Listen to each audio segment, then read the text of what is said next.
So I'm going to make a very superficial analysis on the French presidential elections.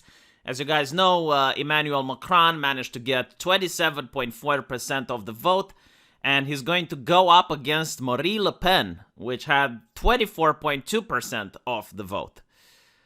And I found it interesting that a lot of people who are more nationalistic inclined would act very surprised when they found out that Eric Zemmour got 6.9%.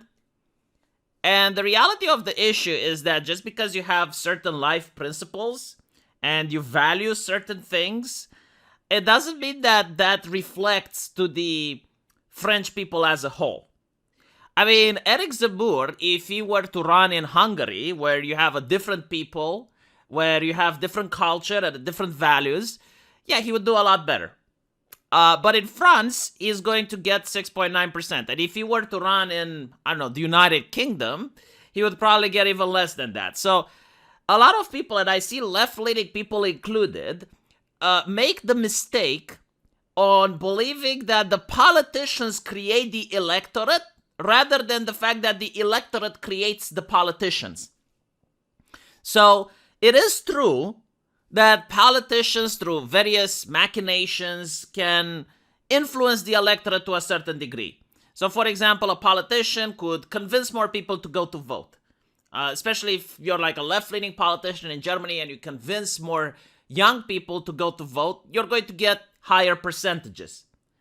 If you manage to have some friends in the media that like you as a politician and they only cover good news, but they suppress the bad news, yeah, sure, that's going to get some percentage in your pocket.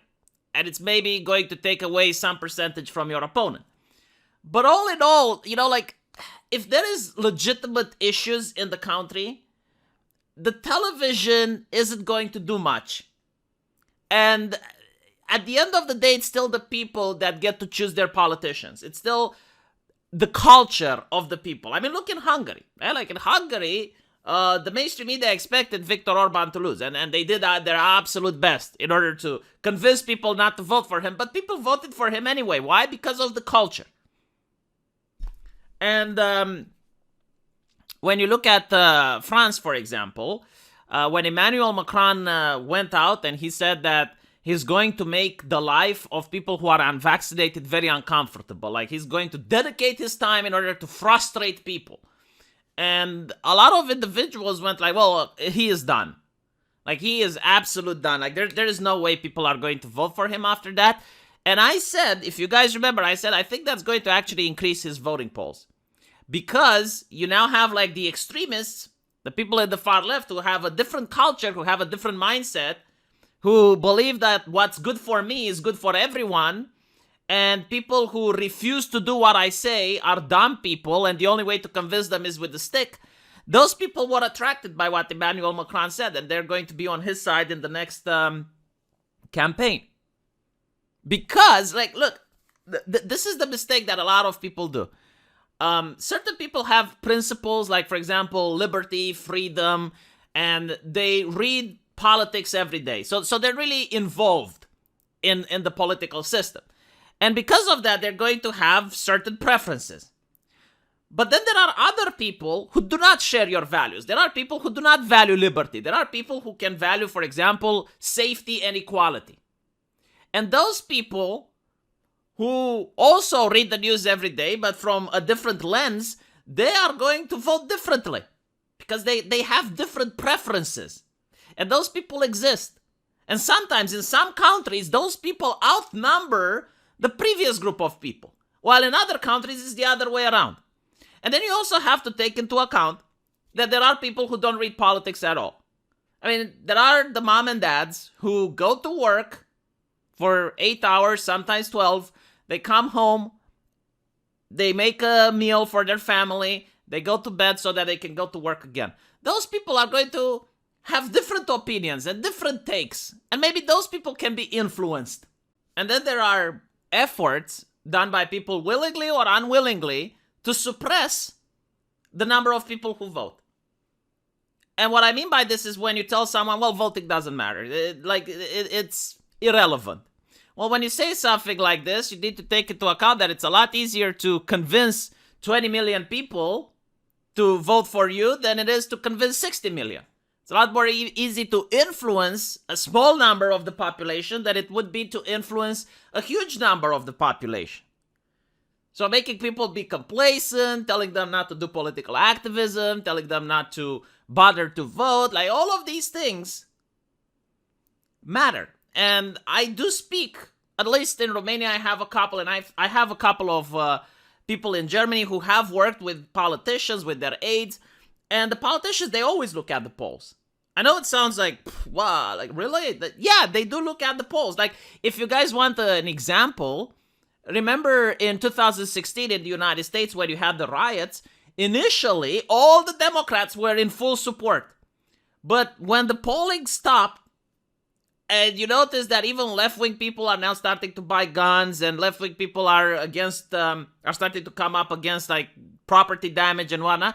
Well, then the Democrats came up and said, all right, well, this is not good. Obviously, we support civil activism, but this is too far. This is too much. We can't support it. Why? Because they look at the polls. But when a politician looks at the polls, they don't look at the polls the way you think, like what's popular. No, they look at their voting base. So, for example, AOC doesn't care what right-wingers think. AOC cares what left-wing people think. That's what it means when a politician looks at the polls.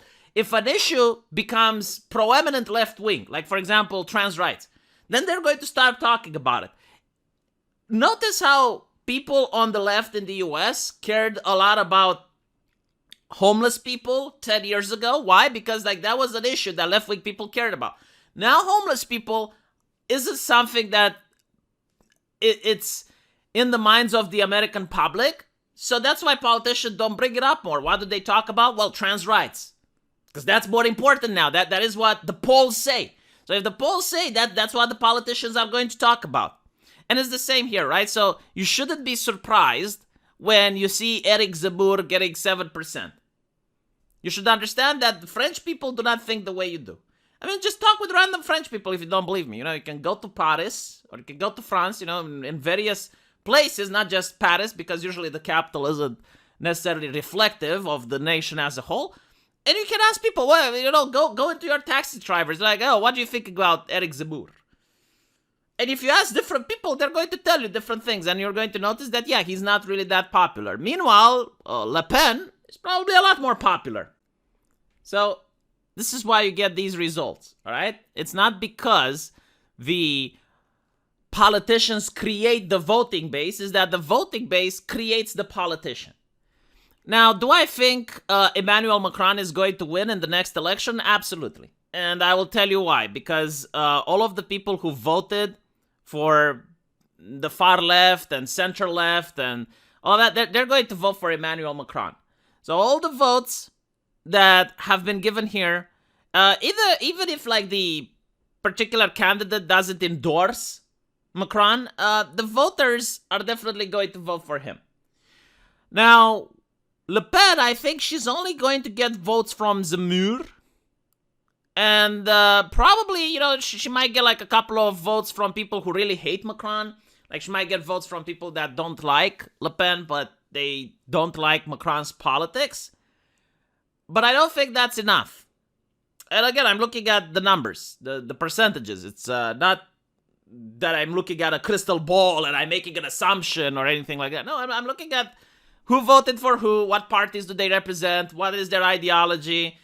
And yeah, I mean, it is kind of surprising that despite the fact that you had the green vests and you had all those protests against the mandates happening in France, Emmanuel Macron is still going to win. But take into account that these elections aren't happening when the green vest protests existed.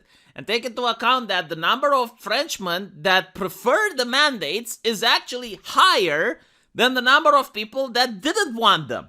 So even if you have protesters on the streets that were like, stop the lockdowns, the overwhelming majority of French people wanted the lockdowns. And this is different than other countries, like for example in Eastern Europe.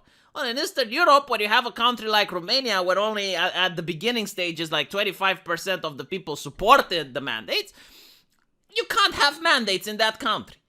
realistically speaking, which is why Romania dropped all the restrictions at the beginning of this year. So that's how you understand politics a little bit different. That's my analysis. You can disagree with me at an emotional level because you don't think that this is the case, or you may have other reasons, but take into account that on my channel, many times I have made predictions. And they came true. Many times. Like most of my predictions came true rather than not. And the reasons that they came true is because this is how I look at things. This is how I analyze things. So either I'm right and I'm doing a good job, or I'm constantly wrong, but somehow I keep stumbling into good predictions. Because I predicted when Emmanuel Macron said that he's going to frustrate the people who don't take the vaccine, that's going to be a good thing for him in the polls, because he's going to have like the more extreme leftists vote for him and do campaigning for him. Turns out I was right.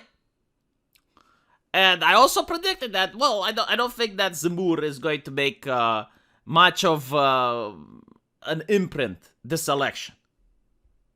I mean, yeah, if you're a national, like, again, if he ran in Hungary, maybe he would have done a good job. Maybe he would have even ousted Viktor Orban, because he's more nationalistic than Viktor. But different country, different culture, different people. Let me know what you guys think, and I'll see you in the comment section. Take care.